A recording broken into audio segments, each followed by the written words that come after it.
Dari video ini kita belajar sesuatu yang bijak. Permen atau sesuatu yang manis jika dibuka akan mengundang semut. Privacy is power. Tidak semua hal harus disingkapkan. Sesuatu yang tidak diketahui orang lain gak bisa dirusak. Kehidupanmu yang manis jangan sampai mengundang semut negatif, iri, dan dengki. Lindungi ketenangan hidupmu, berkembanglah dalam diam, dan biarkan kesuksesanmu berbicara sendiri tanpa kamu perlu berkoar-koar.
diduga seorang karyawan ini pamer gaji di media sosial yang menyentuh 2 digit, sekitar belasan juta. Nah, karyawan pabrik di Cikarang tersebut langsung dipecat karena ketahuan oleh pihak pabrik. Padahal slip gaji tersebut memang sebenarnya adalah rahasia perusahaan. Oke, jadi buat kamu yang belum tahu, ada seorang karyawan pabrik di Cikarang yang dipecat karena memamerkan slip gajinya. Perusahaan tempat dia bekerja adalah perusahaan joint venture yang bergerak di sektor komponen otomotif. Mereka memproduksi komponen seperti sensor, AC mobil, radiator, busi, dan berbagai macam komponen lainnya yang dipasarkan untuk domestik maupun ekspor. Nah, si karyawannya ini membocorkan slip gajinya ke media sosial. Entah ingin pamer atau sekedar memotivasi netizen. Dalam unggahannya dia menuliskan, kenapa mau kerja di PT tersebut? Perbanyak bersyukur aja. Sambil memperlihatkan slip gaji yang menunjukkan angka 2 digit. Postingan itu langsung menuai kritik dari netizen. Dan pihak perusahaan langsung dihubungi soal kelakuan si karyawan. Gak butuh waktu lama, dikabarkan pria tersebut langsung di PHK karena ulahnya sendiri. Ternyata benar, menurut netizen, informasi soal gaji adalah data internal perusahaan yang tertuang dalam kontrak. Biasanya slip gaji itu tidak boleh disebarluaskan. Jangankan diposting di media sosial, diperlihatkan ke teman sekitarnya aja, itu sebenarnya sudah dilarang.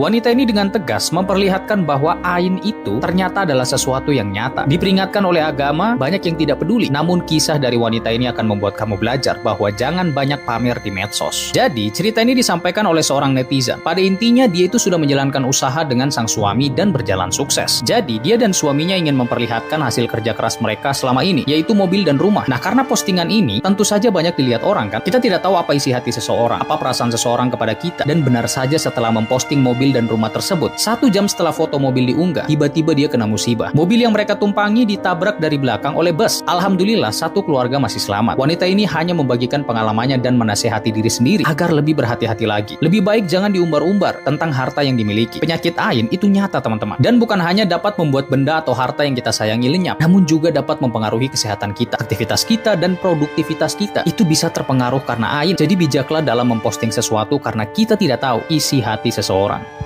Guys, pria ini sih kasihan banget. Sebelumnya gue mau ngingetin buat kalian, jangan sampai kejadian pria ini terulang lagi kepada kalian guys. Jadi hanya karena pria ini pamer uang, nyawanya itu harus melayang. Kejadian ini dialami oleh pria yang bernama Tony Harris asal Philadelphia, Amerika Serikat. Pada tanggal 4 Oktober tahun 2015, Tony Harris ngepost foto ini di akun Facebooknya, yang mana ia menulis di foto itu dengan kata kalau dia udah salah meletakkan uang 60.000 US dollar dan semoga istrinya nggak menghabiskan uang itu. Jadi orang yang memegang uang di foto ini adalah istrinya si Tony yang bernama Amber Crane. Ya mungkin tujuan dia memposting foto itu adalah untuk dikatakan sultan dari orang lain ataupun dikatakan dia tuh orang kaya gitu ya kan. Tapi naasnya setelah 1 minggu dia memposting foto tersebut di Facebook, rumah Tony ini dirampok oleh 3 pria bertopeng. Dan pada saat itu posisinya Tony, anaknya dan istrinya itu sedang berada di rumah. Tapi pada saat perampok itu meminta uang kepada si Tony Harris ini, ternyata uang itu tidak ada. Viral, rumah dirampok gara-gara pemiliknya ngonten home tour di TikTok. Duh, ngeri banget. Jadi guys, ada seorang ibu rumah tangga di Kabupaten Bogor sering banget posting pembangunan rumahnya di akun TikToknya @restifebrianti02. Dalam video-videonya, terlihat detail dari setiap sudut rumahnya, mulai dari teras, ruang tamu, dapur, hingga kamar tidur. Tapi konten-kontennya itu diduga justru jadi awal tragedi. Rumahnya tuh disantroni perampok, dan lebih parahnya lagi, suaminya tewas. Peristiwa mengerikan ini terjadi pada Rabu, 18 September 2024. Nggak cuma itu, si ibu rumah tangga ini, anaknya, dan ibunya juga jadi korban kekerasan. Dia bahkan harus berpura-pura pingsan untuk menyelamatkan diri. Netizen yang ngeliat konten-kontennya di TikTok @restifebrianti02 ngasih komentar yang isinya tuh rasa prihatin dan terkejut. Sampai konten ini dibuat, para pelakunya tuh masih jadi buron. Jadi guys, menurut kalian, apakah pamer harta di media sosial itu aman?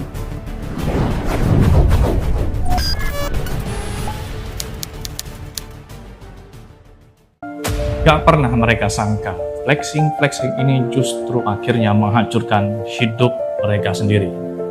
Anak-anak pejabat di Nepal pamer hidup mewah dengan mobil keren, barang branded, dan liburan mahal. Sementara rakyatnya di sana berjuang hidup di tengah pengangguran dan kemiskinan. Nah, jadi di balik gaya hidup glamor itu tersimpan bara kemarahan rakyat. Generasi muda di sana bangkit lalu menggerakkan massa lewat satu pidato berapi-api hanya dari seorang anak SMA. Nah, media sosial bisa jadi bahan bakar revolusi. Suara kecil berubah menjadi gelombang yang besar. Jadi flexing itu menjadi simbol ketimpangan dan ketidakadilan. Protes akhirnya berubah menjadi kerusuhan. Gedung parlemen dibakar, pejabat dievakuasi dengan helikopter. Polisi kewalahan, keadaan menjadi darurat militer. Nah, semua ini berawal dari pamer kekayaan di media sosial. Nah, pelajaran berharga pada kita semua ya. Jangan pernah meremehkan the power of media sosial. Dan jangan pamer kekayaan di atas penderitaan orang lain. Karena satu postingan video bisa menyalakan api yang tak terkendali. Baru juga update status mesra. Udah berantem. Kelakuan aku sama suamiku. Mungkin itu Ain. Karena seriusan. Setiap aku posting hubunganku dengan suamiku, kayak kemesraanku dengan suamiku, ada aja gitu masalahnya. Sampai aku ngomong di hati tuh, ya Allah, baru juga aku update yang romantis-romantis, ini suamiku udah nyebelin aja gitu kan. Dan percayalah guys, Ain itu nyata adanya. Hati-hatilah buat posting sesuatu. Ada yang ngalamin hal serupa nggak kayak aku? Gue adalah orang yang percaya sama penyakit Ain gitu ya. Karena menurut gue ketika kita sharing sesuatu gitu ya, apalagi sesuatu yang mungkin bisa dianggap sama orang lain tuh sebagai pamer gitu ya. Mungkin niat kita bukan pamer, niat kita itu ingin berbagi kebahagiaan gitu ya. Atau mungkin kita ya seneng aja gitu, menunjuk rasa syukur gitu. Cuman gak semua orang melihat lu bahagia, ngeliat lu happy, mereka tuh ikut merayakan kebahagiaan lu. Mungkin ada beberapa orang yang justru malah jadi sirik gitu, malah jadi iri, dan mereka tuh mendoakan hal-hal buruk terjadi kepada lu. Ya, dan akhirnya menjadi bumerang buat kita gitu loh ya. Karena gue udah sering banget ngalamin kejadian ini, dan gue juga ngeliat di lingkungan gue tentang seberapa parahnya penyakit Ain ini gitu loh ya. Misalnya nih ya, kan gue dulu bangga banget sama kaki gue kan ya. Ya karena gue gendut gitu, jadi yang bisa gue banggakan cuma kaki gue. Karena gue ngerasa kaki gue tuh panjang dan jenjang gitu. Gak lama setelah gue sering posting foto kaki gue jatuh ya. Gue jatuh, dan jatuhnya itu sampai berbekas gitu, berbekas luka sampai berapa bulan gue tuh nggak bisa pakai celana pendek ya kan. Terus gue juga pernah gue foto selfie karena gue ngerasa muka gue lagi mulus banget, dan besokannya muka gue langsung breakout say. Bukan cuma jerawatan 1-2, padahal muka gue tuh nggak pernah jerawatan, tiba-tiba langsung breakout satu muka, dan itu perlu berapa bulan sampai muka gue mulus lagi ya. Dan ini juga kejadian di mutual gue. Jadi mutual gue itu pernah mamerin kalau dia tuh keterima di salah satu perusahaan besar ya, dengan gaji yang oke. Dan lu tahu apa? Nggak berapa lama dia di cut off dari perusahaan itu dengan alasan dia tuh tidak lulus masa probation. Gila kan? Makanya kalian tuh hati-hati sama yang namanya penyakit Ain. Jangan suka pamer. Jangan pernah memamerkan kenikmatan kita di hadapan orang lain secara berlebih-lebihan. Jadi wajar dong kalau ada orang yang iri sama kita, karena kita adalah orang yang suka memamerkan kenikmatan. Contoh, harta kekayaan yang sangat banyak kita pamerkan. Wajar nggak orang lain iri? Wajar. Kenapa kau pamerkan harta kekayaan yang Allah berikan kepadamu? Karena di luar sana banyak orang yang mungkin tidak mendapatkan kenikmatan yang Allah berikan kepadamu. Atau teman-teman punya pasangan yang baik, yang romantis, dan teman-teman posting di sosial media keromantisan, peluk-pelukannya di posting di sosial media, keakrabannya, keintimannya ya sebagai suami istri di publish di sosial media. Sementara yang nonton ada yang jomblo, atau yang nonton ada yang belum menikah, atau yang nonton ada yang suaminya kasar padanya, atau yang nonton ada yang suaminya tidak pernah berlaku baik, berlaku lemah lembut kepada.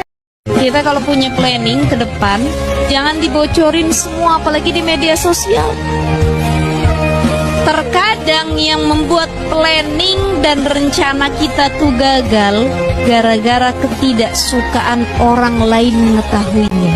Doa dari mereka. Al-Ain ini penyakit yang paling bahaya dan lebih berbahaya dari santet. Nah, dia nggak butuh ritual. Ain itu benar adanya, dia hakiki, ada.